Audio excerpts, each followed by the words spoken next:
Are you ready to unlock the secret to a better life? It's not about money, luck, or talent.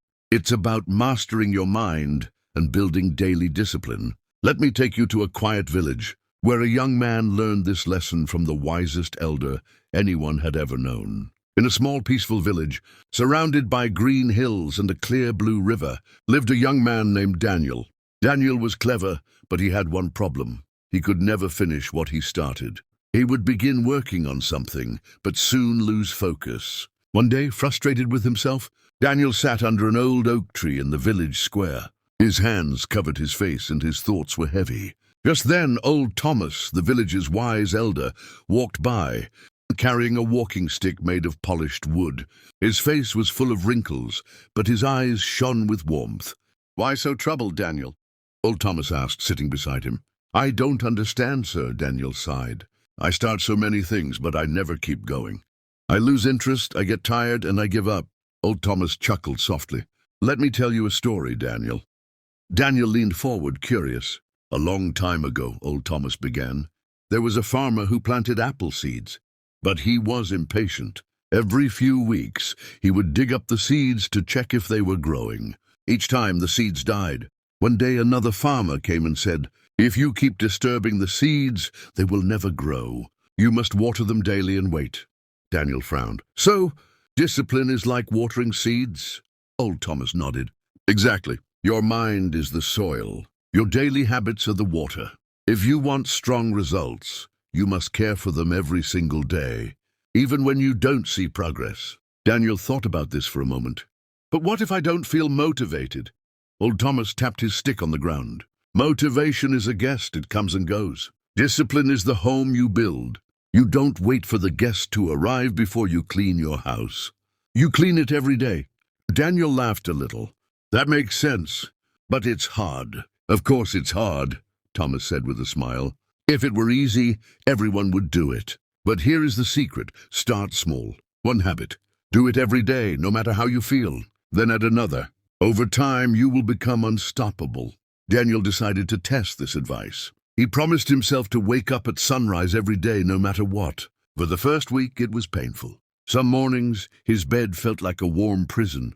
But he remembered Thomas's words, "Water the seeds." After 2 weeks, waking up early became easier. Soon he added another habit, writing his goals every morning. Then reading for 20 minutes daily. Months passed, and Daniel noticed something amazing. He felt calmer, more focused and proud of himself. People in the village began to notice too. One morning, as Daniel passed the oak tree, old Thomas waved him over. "How is your garden growing?" he asked. Daniel smiled. "The seeds are strong, sir. I water them every day." Old Thomas grinned. "Good. Remember, you are the gardener of your own life. Keep watering, and one day, you will stand under the shade of the tree you planted. Discipline is the bridge between your dreams and your reality. You don't need to do everything at once. Start small, stay consistent, and watch your life transform." One day, Daniel faced a bigger challenge. The village council announced a contest. Whoever could create the most useful project for the community in 3 months would receive a grant to make it real. Daniel was excited but also nervous. In the past, he would have started strong and lost interest halfway. But this time he remembered his seeds. "I will treat this project like my garden," he thought. He decided to build a small reading hut near the river, where children and adults could borrow books. Every morning after his sunrise routine, Daniel spent 2 hours working on it, cutting wood, painting walls, collecting books from donors. But discipline is tested in hard times. A week before the deadline, heavy rain flooded the riverside, damaging the hut. Daniel felt crushed. "Why now?" he muttered, sitting under the oak tree again. Old Thomas appeared, just like before. "Ah, the gardener looks worried." Daniel explained the problem. Thomas listened and then said, "Storms are part of every season. A good gardener knows that when the rain destroys, you plant again. You don't stop growing." Encouraged, Daniel repaired the hut day and night. He didn't complain. He didn't quit. When the deadline arrived, Daniel presented the reading hut.